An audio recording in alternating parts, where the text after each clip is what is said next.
저는 우리 교회를 개척하기 전에 대산에 있는 덕천교회에서 3년 반 제가 심우를 했어요. 제가 몇 번 이야기한 것 같은데 그래도 또 오늘 또 하겠어요. 저는 대산에 있는 덕천교회 있을 때 목사로 철이 들었어요. 그래서 제가 어느 날 거울을 보면서 제가 이렇게 저한테 이야기했어요. 야, 김성식, 너 철 들었다. 제가 이렇게 말한 적이 있어요. 그거 뭐냐? 그 당시에 내가 앞으로 목회할 때 내가 어떻게 목회하면 좋을까? 그동안에는 내가 대학원에서 상담도 공부하고 또 여러 가지 관심이 있는 것 가지고 내가 목회하려고 했는데 그때 그 시점에 내가 내 인생을 되돌아보니까 내가 잘못 살아왔더라고.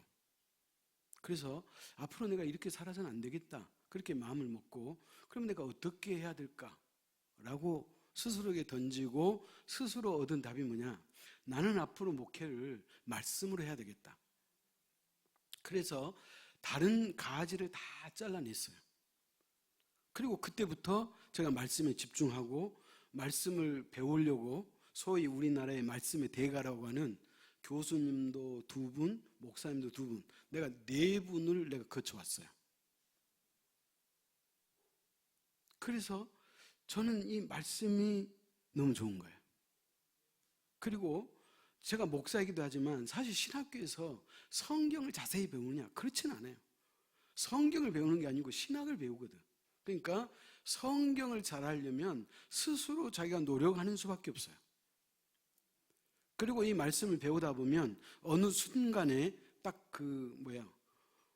표현을 뭐라고 하면 좋을까요? 그냥 말씀이 딱 보여요, 그냥. 그 전에는 이런 말씀이 있고 여기 있고 저기 있고 그러면 이게 도대체 무슨 소린가 모르다가 이제 어느 단계에 딱 서면 그 말씀이 보여요. 보인다는 것이 내가 그렇다고 해서 말씀이 능통했단 말이 아니에요. 하나님의 말씀을 옳게 그리고 성경적으로 하나님이 말씀을 우리에게 주신 그 의도대로 내가 해석할 수 있는 능력이 조금 배양됐다. 그런 의미의 말씀이에요. 그리고 나서 이제 제가 그때 당시는 덕천교에 있었잖아요. 제가 이렇게 이야기했어요. 내가 언젠가는 이 덕천교회를 떠날 텐데 덕천교회를 떠나면 덕천교회 성도님들이 나를 기억해 줄 때 김성식 목사는 어떤 목사였다 이렇게 내가 소리를 들으면 좋겠더라고요. 그래서 덕천교회 성도들이 나를 기억해 줄 때 김성식 목사는 우리에게 성경 말씀을 잘 가르쳐 주셨어. 이 소리를 듣고 싶더라고요. 그래서 제가 이제 말씀에 집중하고 저는 어찌됐든 간에 목사로서 목사가 해야 될 일이 한두 가지가 아니에요. 중고등부 교육자가 없기 때문에 지금 중고등부 학생이 2명이거든요. 제가 설교해요. 60이 넘어가지고 중고등부 설교한 사람은 몇 안 될 거예요. 그러나 다시 말하면 제가 목사로서 에너지를 쏟아야 될 것 가운데 가장 에너지를 쏟는 것이 어디냐? 저는 설교 준비예요. 오늘 또 이 말씀을 통해서 하나님의 음성을 생생히 들을 수 있기를 축원합니다. 오늘 본문에 보면 9절 이렇게 시작해요. 9절 같이 읽습니다. 또 자기를 의롭다고 믿고 다른 사람을 멸시하는 자들에게 이 비유로 말씀하시되. 그러니까 오늘 본문이 주시고자 하는 그 대상이 정확해요. 예수님께서 왜 이 바리새인과 세리라고 하는 이 2 사람을 딱 올려놓고 비유로 말씀했느냐? 이 소리를 들으라고 하는 그 대상이 있었다는 거예요. 그 어떤 사람이요? 자기를 의롭다고 믿고 다른 사람을 멸시하는 그 자에게 오늘 주님이 말씀을 주고 싶다 그 얘기예요. 자기를 어떻게 여긴다고요? 의인으로 여긴다는 거예요. 성서 배포 협력 선교회하고 이제 옛날에 우리 교회에서 전도했잖아요. 그래서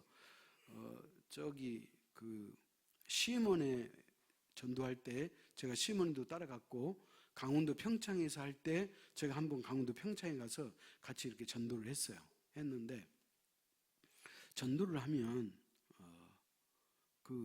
이제 소위 말하면 그 사람과 이 관계를 유지하기 위해서는 이렇게 좋은 소리를 해야 되잖아요. 그죠? 아니, 처음 본 사람에게 복음을 전하면 안녕하세요 그러면서 이렇게 접근을 하면서 슬슬 풀어야 되잖아요. 근데 이 선교단체는 그럴 시간이 없어. 그렇게 복음을 전해가지고 언제 그 마을을 다 전하겠어요? 그러니까 이분들은 그렇게 전하잖아요. 직설에 딱 가가지고 안녕하세요, 저희는 어디에서 왔습니다, 그렇게 이야기하면서, 사람은 다 죄인이에요. 죄인이기 때문에 우리는 구원받아야 돼요. 구원받으려면 예수 그리스도를 믿어야 됩니다. 이렇게 출발하는 거예요. 근데 제가 첫 번에 따라갔는데 그게 나한테 너무나 어색한 거예요. 아니, 어떻게 처음 본 사람한테 죄인이라고 이렇게 직설주고 말할 수 있냐는 거예요. 그런데 한 번, 두 번 가다 보니까 맞아, 전도는 이렇게 하는 것이구나.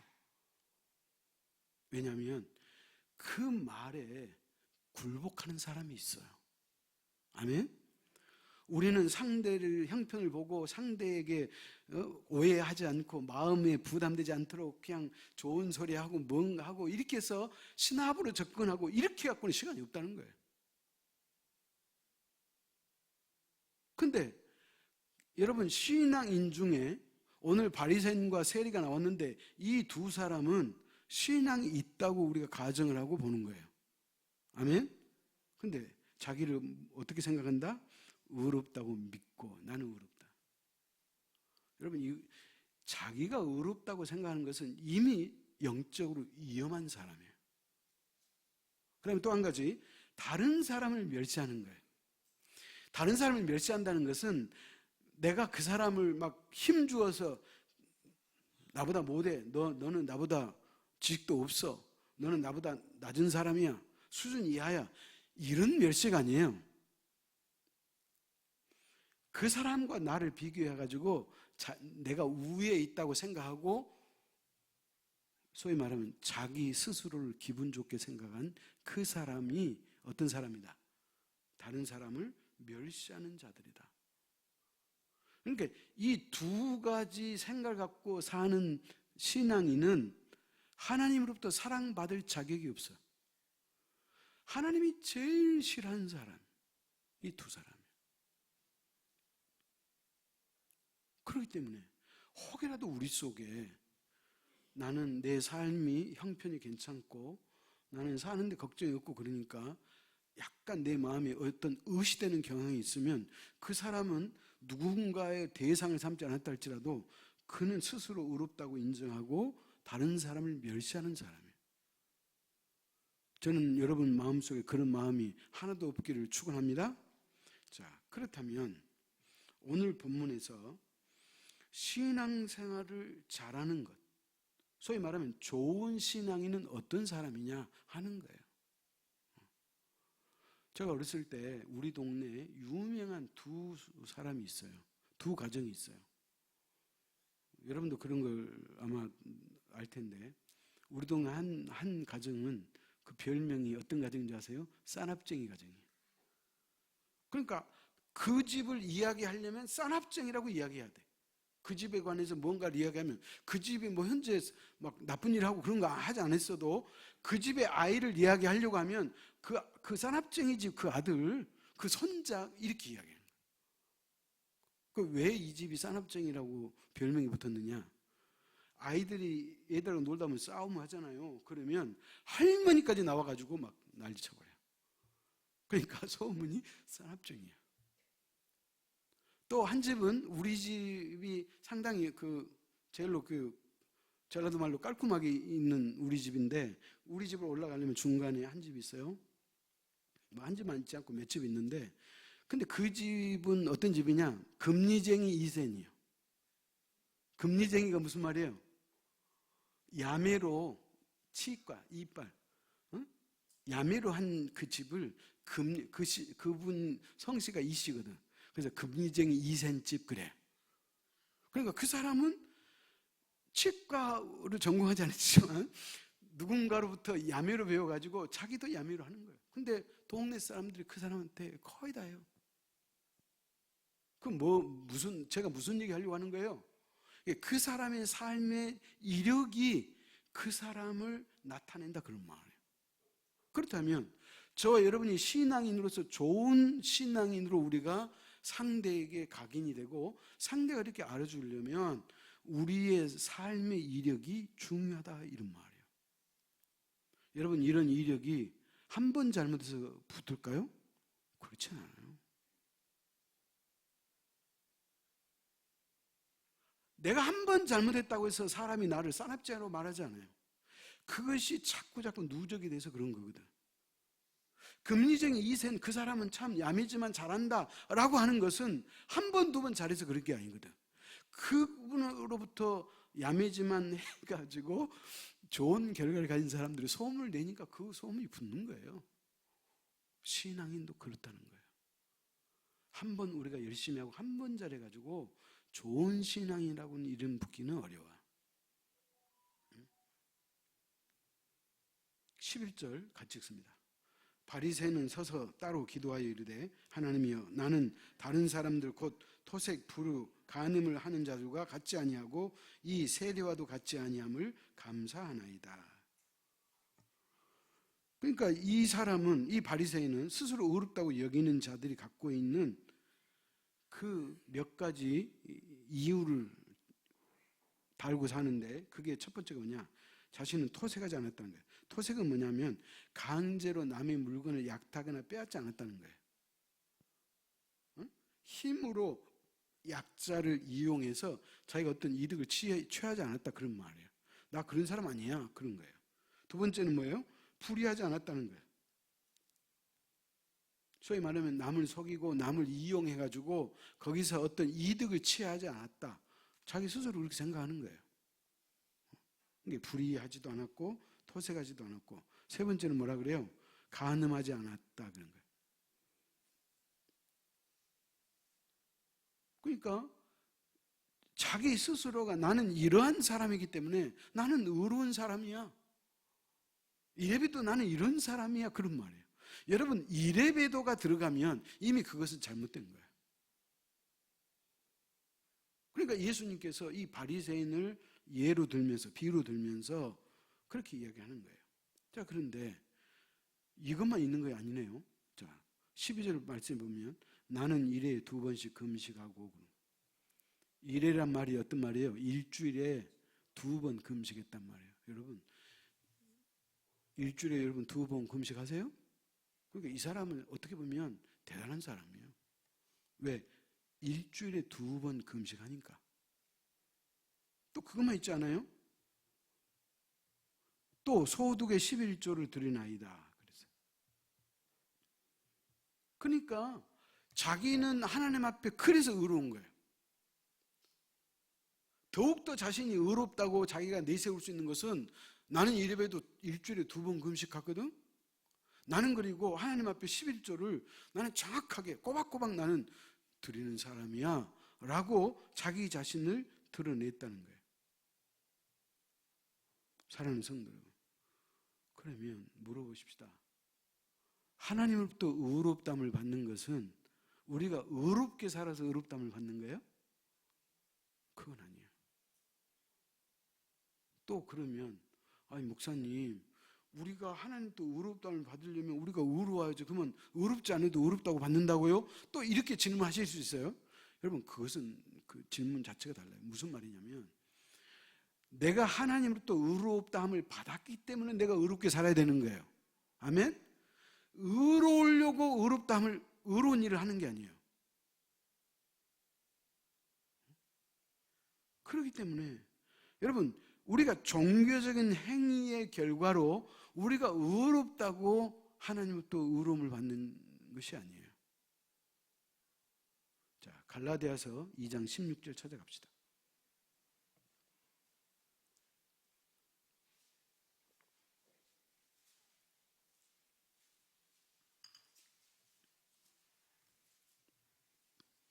같이 읽습니다. 사람이 의롭게 되는 것은 율법의 행위로 말미암음이 아니요, 오직 예수 그리스도를 믿음으로 말미암는 줄 알므로 우리도 그리스도 예수를 믿나니 이는 우리가 율법의 행위로서가 아니고 그리스도를 믿음으로써 의롭다함을 얻으려 함이라. 율법의 행위로서는 의롭다함을 얻을 육체가 없느니라. 그럼 물어봅시다. 지금 갈라디아서 2장 16절 말씀에 비춰보면 자기는 일주일에 2번 금식하고 내가 하나님 앞에 소득의 11조를 내가 분명히 드린다. 그래서 나는 의로운 사람이야 라고 하는 말이 맞아요, 틀려요? 맞지 않아요. 오늘 이 갈라디아 2장 16절 말씀에서도 벌써 2번이나 강조해요. 우리가 하나님으로부터 의롭다함을 받는 것은 예수 그리스도를 믿음으로 의롭다함을 받는 거예요. 여러분이 기도하고 여러분이 고행하고 여러분이 하나님의 나라를 위해서 주님의 몸된 교회를 위해서 많이 헌신했다고 해서 그것으로 의롭다고 인정받지 못한다는 거예요. 분명히 말하잖아요. 율법의 행위로서는 의롭다함을 얻을 육체가 없느니라. 여러분, 종교적인 어떤 우리의 행동이나 행위를 통해서 의롭다함을 받지 않아요. 우리가 예수 그리스도를 믿음으로 의롭다함을 받는 거예요. 그렇기 때문에 우리가 하나님으로부터 의롭다함을 받고 구원받는 것은 자랑할 수 있다 없다? 자랑할 수 없다. 왜? 우리의 행위나 노력으로 구원받은 게 아니니까. 나의 공로로 구원받은 것이 아니기 때문에 내가 구원받은 것은 자랑할 수가 없어요. 왜? 하나님의 은혜로 우리에게 거저주는 선물로 우리가 받았잖아요. 아멘? 그렇기 때문에 그러면 이제 우리가 로마서를 통해서 이미 다 알고 계시지만 그러나 혹시 모르는 사람을 위해서 내가 말씀드립니다. 그러면 율법을 지킴으로 인해서 우리가 의롭다함을 못 받는다면 우리가 뭐하러 율법을 지키려고 그래요? 그리고 하나님께서 우리에게 왜 무엇 때문에 율법을 줬냐는 거야. 아니 율법을 내가 열심히 지켜도 의롭다함을 못 받는다면, 다시 말하면 율법을 지켰다고 해서 구원받지 못한다면, 아니 하나님은 우리에게 뭐 하려고 율법을 주셨고 하나님은 우리에게 뭐 하려고 율법을 지키라 그래? 그렇게 질문할 수 있어요? 그건 이유가 있어요. 율법을 통해서 내가 하나님 앞에 얼마나 죄인인 줄을 알게 하시려고 율법을 주셨어요. 아멘? 그러니까 만약 율법이 없으면 내가 뭔 죄인인지도 몰라.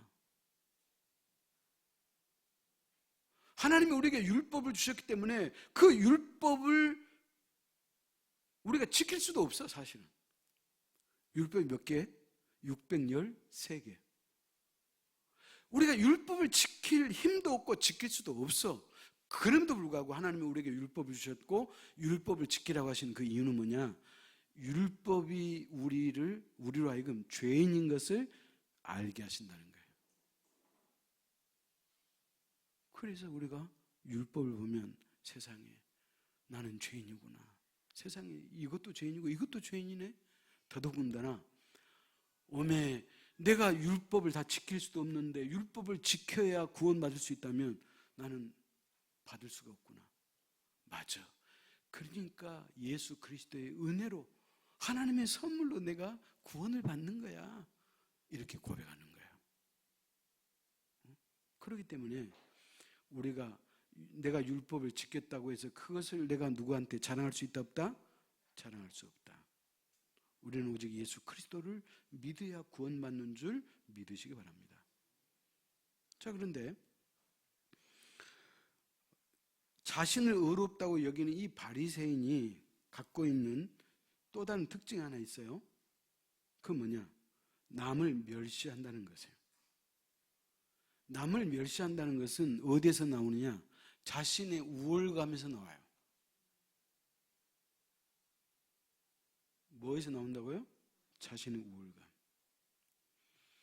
혹시 여러분 이런 얘기 들어본 적 있을 거예요. TV에 보면 가끔 이런 얘기 있어요. 뭐냐면 이런 거예요. 똑같은 학교를 나왔는데 A라는 친구는 공부를 지독히도 못했어. 근데 B라는 본인은 공부는 잘했어. 모범생이었어. 근데 실제로 사회에 나와보니까 A는 이미 부자가 됐어. 자기는 지금 사는 것이 버거워. 그럼 이 B라는 사람이 그 A를 지칭할 때 뭐라고 얘기한 줄 아세요? 저것은 나보다 공부도 못한 것이 그래. 뭐 이거는 뭐 인지상정이에요. 그럼 왜 그러냐? 자기가 그래도 학교 다닐 때는 공부를 잘했다고 하는 그 우울감 때문에 그 소리를 하는 거예요. 사랑하는 성도 여러분, 우월감은 남을 하찮게 여기고 남을 무시하게 되는 거예요. 그런 마음을 갖고 있으면 그 사람은 좋은 신앙이다, 좋은 신앙이 아니다. 아니다. 그렇기 때문에 성경은 항상 우리에게 겸손하라고 그러는 거예요. 여러분 신명기 8장에 보면 하나님께서 이스라엘 백성들을 애굽에서 나와가지고 광야에 40년간 광야살이 하도록 하셨죠. 왜? 그 이유가 뭐예요? 내가 너희들을 낮추게 하려고. 너희가 나를 하나님인지 하나님이 아닌지 얼마나 잘 믿는지 믿지 않는지 그것을 보려고 내가 너희를 광야 생활을 하도록 하겠다. 성경이 그렇게 말하잖아요. 아멘? 그렇기 때문에 신앙인의 기본 자세는 뭐냐? 겸손이에요. 하나님은 겸손한 자를 들어쓰시고 교만한 자를 물리친다고 하는 것이 성경의 말씀인 것을 믿으시기 바랍니다. 그렇기 때문에 이 바리새인은 항상 자기 자신이 상대적인 우위에 있다고 보는 거예요. 여러분 이런 사람에게는 하나님의 은혜가 임할 수가 없는 거예요. 여러분 또 한 가지 항상 비교하면 안 돼요. 현대인을 가장 고달프게 하고 힘들게 하는 것이 뭐냐면 비교의식이에요. 여러분 우리 한 40년 50년 전만 생각해 봐요. 우리가 그때 얼마나 어렵게 살았어요. 여러분 꽁보리밥 먹기도 어려웠어요. 하루 3끼 밥 절대 못 먹었어요. 가난할 때. 그랬는데 지금은 너무 많이 먹어서 탈이잖아요. 응? 현대인의 가장 고민이 뭔지 아시죠? 이게 비만이에요. 비만은 만병을 불러오거든. 근데 또 이것을 없애려고 하는 그 노력이 보통이 아니에요. 최근에 이 비만을 치료할 수 있는 약이 개발했다고 며칠 전에 신문에 나왔어요. 여기 상황이 될지 안 될지 모르겠지만 제가 드리고 싶은 말씀이 뭐냐, 상대적인 가난이지 실제로 가난하지 않다는 거예요. 아멘? 여러분 우리가 아무리 없이 살아도 여러분 집에 다 자가용 하나 있잖아요. 옛날에 자가용을 생각해요? 어림도 없어요. 꿈엔들 우리가 평생 자가용 타고 살 줄 누가 알았겠어요? 그러니까 우리의 가난은 가난이 아니에요. 상대적인 가난이에요. 왜? 남과 비교하기 때문에 그런 거예요. 여러분 인생을 비교하면 자기를 우월하게 우위로 보는 것도 영적으로 병이고 자기를 낮춰보는 것, 그래가지고 친구들 앞에 주눅이 들면 그것도 병이에요. 여러분 비교의식은 우리를 괴롭게 하는 거예요. 우리를 고통스럽게 하는 거예요. 그래서 비교의식 갖지 말라는 거예요. 그래서 뭐가 나온 거예요? 소확행이 나온 거예요. 소소하지만 확실한 행복. 멋진 뷰가 있는 카페에 가서 커피 한 잔 마시면 행복하잖아요. 그러면 그게 나에게 행복이에요. 여러분 우리가 무엇 때문에 고민하고 무엇 때문에 가슴 아파하고 그래요. 자, 그런데 오늘 본문에 봤더니 또 한 사람이 등장해요. 주님이.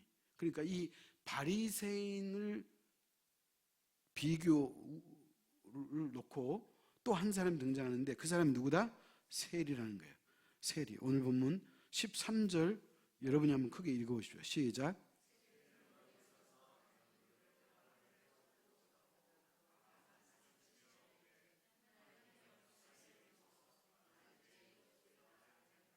예. 여러분 세리는 누구냐면 다 아시잖아요. 세금쟁이에요. 그 당시 이스라엘 백성들이 로마의 식민지로 살았기 때문에 여러분 진짜 삶이 고달프고 힘들었잖아요. 근데 로마는 강제로 인두세를 받아가요. 인두세. 사람 머릿수대로 세금을 받아갔다는 거예요. 근데 그 세금을 걷는 사람이 누구다? 세리라는 거예요. 근데 지금 돈이 없어가지고 가난해 죽겠는데, 세금 걷어가는 것도 원통해 죽겠는데, 세리는 또 자기 목숨을 챙기려고 세금을 과하게 걷는 거예요. 그러니까 같은 동족이지만 그 세리쟁이를 어떻게 손가락질하는 거예요. 여러분, 일제시대 때 우리가 일제 앞잡이라고 한 사람 있잖아요. 이게 똑같은 거예요. 세리나 우리가 부르는 일제 앞잡이나 똑같은 의미예요. 그래서 성경에 이렇게 나왔어요. 세리와 창녀는 죄인으로 취급받아요. 이 두 부류, 창녀와 세리는 절대 천국 갈 수 없다고 봤던 그 시절이에요. 그런데 오늘 본문에 봤더니 세리가 하나님 앞에 나와서 기도하잖아요. 세리는 멀리 서서 감히 눈을 들어 하늘을 쳐다보지도 못하고. 여러분, 지금 예수님께서 오늘 우리에게 신앙인은 이런 사람이다라고 내세우는 사람이 세리라는 거예요. 그는 멀리 서서 감히 눈을 들어 하늘을 쳐다보지도 못하고 다만 가슴을 치며 이르되 하나님이여 불쌍히 여기소서 나는 죄인이소이다. 그렇게 얘기했다는 거예요.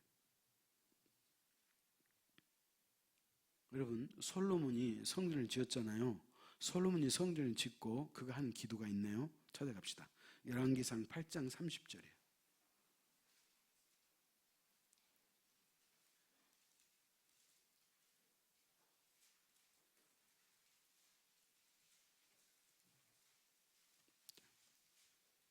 열왕기상 8장 30절 같이 읽습니다. 주의 종과 주의 백성 이스라엘이 이곳을 향하여 기도할 때 주는 그 간구함을 들으시되 주께서 계신 곳 하늘에서 들으시고 들으시사 사하여 주옵소서. 그런 거예요. 그러니까 솔로몬은 성전을 짓고 나서 하나님이요, 어떤 사람이든지 이 성전을 향하여 기도하는 그 자에게 하나님께서 기도 응답을 해 주십시오라고 하는 기도를 솔로몬이 드린 거예요. 그렇기 때문에 오늘 이 말씀을 제가 읽도록 하는 그 이유는 뭐냐, 그 당시 이스라엘 백성들 가운데 성전에 와서 기도하면 하나님이 다 들으신다고 믿었어요. 이거는 건강한 신앙이잖아요. 그죠? 그리고 그 성전에 하나님이 계신다고 믿었어. 그러니까 이 세리는 성전에 나왔는데 성전은 거룩한 곳이고 하나님이 계신 곳이고 우리의 기도를 들으시는 분이 하나님이시잖아요. 그러니까 자신은 죄인이기 때문에 하나님 앞에 얼굴을 들을 수 있다 없다? 없다 말이에요. 그래서 여기 보니까 세리는 멀리 서서 그런 거예요. 멀리 서서 하나님 앞에 가까이 못 가. 왜? 내가 죄인이니까. 그렇지만 어쩌겠어요. 하나님의 도움을 받아야지. 하나님 앞에 간청할 수밖에 없잖아요. 자신의 이 현실적인 이 삶을 타개하고 이것을 벗어나려면 하나님밖에 없는 것을 세리는 알고 있어요. 그래서 그가 하나님 앞에 나왔어요. 근데 염치가 없으니까 하나님 앞에 가까이 못 가고 멀리 서서 고개를 못 들고 하나님 앞에 기도하는 그 모습을 예수님은 어떻게 여겼다? 기쁘게 여기셨다는 거예요. 그 신앙을, 그 믿음을 예수 그리스도는 귀하게 여기셨다, 그런 말이에요. 그러면 이제 답이 나왔네요. 우리는 어떤 모습이어야 돼요? 세리야 돼요? 바리새인이야 돼요? 세리예요. 그는 가슴을 쳤어요. 자기가 자기 가슴을 친다는 것은 회개를 말하는 거예요. 그는 하나님 앞에 나와서 회개했어요. 그리고 하나님 앞에 또 뭐라 그래요? 불쌍히 여기소서 그랬잖아요. 근데 여기서 불쌍히 여긴 것은 잘 들어보십시오. 하나님께서 나를 진짜 불쌍히 좀 봐주십시오. 긍휼히 여겨주십시오. 이런 뜻도 있지만 실제로 불쌍히 여기소서라고는 이 단어가 갖고 있는 진짜 또 다른 의미가 있어요. 그것은 뭐냐? 하나님과 관계 회복되게 해주세요, 그런 거예요. 불쌍히 여겨달라는 것은 나를 불쌍히 여겨달라는 의미도 있지만 하나님과 나 사이의 이 관계가 회복되기를 원합니다. 그런 말이에요. 사실 제가 매년 송구영신 예배 때 순서지에 신앙생활 10개를 내가 써놓잖아요. 그죠? 근데 내가 매년마다 바꾸지 않고 넣어놓는 것은 여러분들의 1년에 한 번이라도 생각해 보라는 거예요.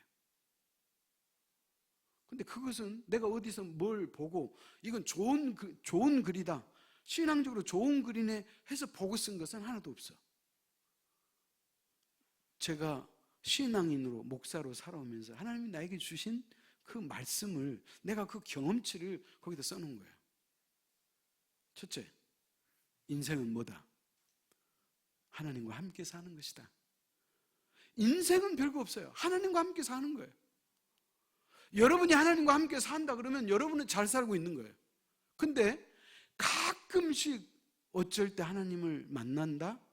이것은 문제가 있다는 거죠. 두 번째, 신앙은 뭐다? 관계다 그랬잖아요. 신앙은 관계다. 하나님과의 관계요, 사람과의 관계다. 아멘? 그러니까 이건 제가 경험치에서 나온 거예요. 그런데 제가 이 말씀을 준비하면서 불쌍히 여기소서라고 하는 이 말씀의 원뜻이 뭐냐? 화목하게 하다, 관계를 맺게 하다, 이 뜻이 있다는 거예요. 오메, 내가 깜짝 놀랐어요. 맞아. 신앙은 관계라는 말이 맞는 말씀이구나. 그러니까 나에게 은혜가 되겠어요? 안 되겠어요? 여러분, 하나님의 말씀을 읽다가 이런 하나님의 귀한 보석과 같은 이 비밀을 발견하면 그 맛이 대단하거든. 그러니까 오늘 이 세례는 어떻게 기도하는 거예요? 불쌍히 여겨달라는 것은 하나님과 나 사이 이 관계가 회복되기를 원합니다. 그런 거예요. 여러분, 이 회복이 바로 구원인 걸 믿으시기 바랍니다. 자, 아담과 하와가 에덴 동산에서 쫓겨났죠. 쫓겨난 이유가 뭐예요? 죄를 지어서 쫓겨난 거예요. 그래서 단테가 신라곤이라고 하는 거예요. 신라곤. 신라곤이 뭐예요? 에덴 동산 그 낙원을 잃어버렸다는 거예요. 그래 신라곤이요. 그럼 복낙원은 뭐예요? 원래대로 돌아갔다는 거잖아요. 낙원으로 들어갔다는 거예요.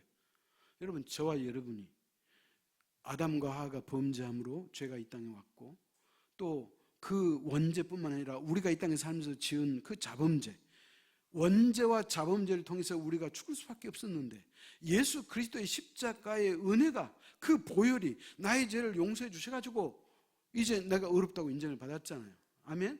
이 말이 곧 하나님과 관계가 회복됐다는 거예요. 하나님과 나 사이 관계가 회복됐다는 말은 신라곤을 다시 복낙원 됐다는 거예요. 아멘? 그래서 예수 믿는 사람이 죽으면 가는 곳이 어디예요? 낙원이에요, 낙원. 아멘? 그러면 이 낙원은 천국하고 같지만 그러나 천국은 아니에요. 왜 그러냐면 주 안에서 죽은 자들이 낙원에 있다가 예수 그리스도가 부활하면 죽은 자들이 먼저 부활하고 살아있는 자는 신령한 몸으로 변화돼서 공중에서 예수 그리스도를 영접하겠다 그랬죠. 그래서 그때 그리스도의 재림과 부활 사건이 있는 다음에 우리가 주님과 함께 가는 그곳이 천국이에요. 그러니까 그리스도의 재림이 있기 전까지 우리가 가는 곳은 어디예요? 낙원이에요. 그러면 예수 믿지 않는 사람이 가는 곳은 어디예요? 음부예요. 그 음부도 지옥과 똑같아요. 그러나 지옥은 아니에요. 그들이 그 음부에서 고통 중에 있다가, 여러분, 부자가 그러잖아요. 부자가 아버지 아브라함이요, 저 거지 나사렛의 손끝에 물 한 방울 찍어가지고 이 고통스러운 이 내 혀를 좀 싸늘하게 시원케 해주십시오 그랬잖아요. 그러니까 허락이 됐다 안 됐다? 허락 안 됐다는 거예요. 여러분, 지옥은 고통의 장소예요. 지옥은 구더기도 죽지 않아요. 근데 그 음부에 있던 그 사람이 그리스도가 재림하면 그 사람도 부활해요. 음부에 있는 그 사람도 부활해. 그 부활해서 그 사람이 가는 거 어디예요? 정해졌잖아요. 지옥이에요. 그리스도 안에 죽은 사람은 부활해서 가는 곳이 어디다? 천국이고, 예수 믿지 않고 죽었다가 부활한 사람이 가는 곳은 어디다? 지옥이다. 자, 사랑하는 성도 여러분, 오늘 바리새인의 나를 불쌍히 여기십시오 이 말은 뭐예요? 하나님과 관계를 회복시켜 달라는 기도예요. 그 관계 회복이 곧 구원이요 은혜인 것을 믿으시기 바랍니다. 그러므로 오늘 예수님께서 이 두 사람을 앞에 세워놓고 너희는 바리새인의 모습을 따라가지 말고 세리의 모습을 살아라, 그렇게 말씀하는 거예요.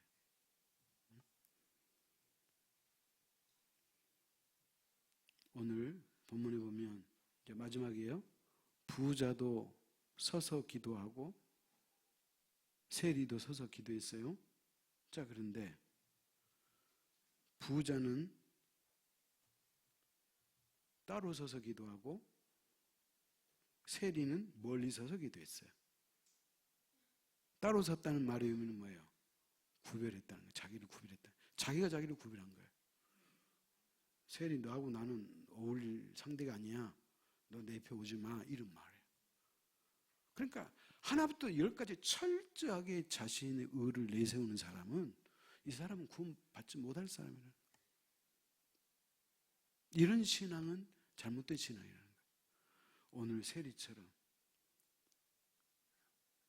머리를 감히 못 들고 숙이고, 그리고 하나님 앞에 나는 죄인으로서이다, 나를 불쌍히 여기십시오, 이 마음을 갖고 있는 그 신앙이 크게 건강한 신앙이에요.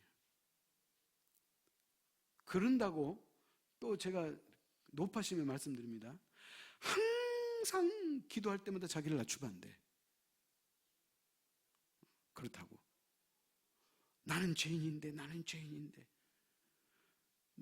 이 죄인을 나를 구원해 주셨다는 거기까지 우리가 나아가야지. 아멘? 나 같은 죄인 살리신 그 은혜에 우리가 감사하고, 오늘 주님께서 세리를 우리 앞에 보여주신 것은 그런 자세, 그런 겸손함으로 하나님을 기쁨으로 감사함으로 섬길 때 그 사람에게 놀라운 은혜가 임하고 축복이 임하는 줄 믿으시기 바랍니다. 기도하겠습니다. 하나님 아버지, 하나님의 은혜와 사랑을 감사합니다. 오늘 또 이 말씀을 통해서 세리와 바리새인 두 사람을 주께서 비유로 말씀해 주셨사온데, 우리 속에 바리새인의 모습이 있다면 그 모습을 밀어내게 도와주시고, 세리의 모습이 우리 속에 없다면 그 모습을 우리가 닮을 수 있도록 은혜를 주셔서 우리가 이 땅에 사는 동안 자기 자신을 스스로 어렵게 여기거나 자기 자신을 스스로 우월한 존재로 여기는 그런 우를 범하지 않게 하시고, 언제나 세리처럼 낮아지고 겸손하게 하나님을 섬길 수 있도록 축복하여 주옵소서. 예수님의 이름으로 기도하옵나이다. 아멘.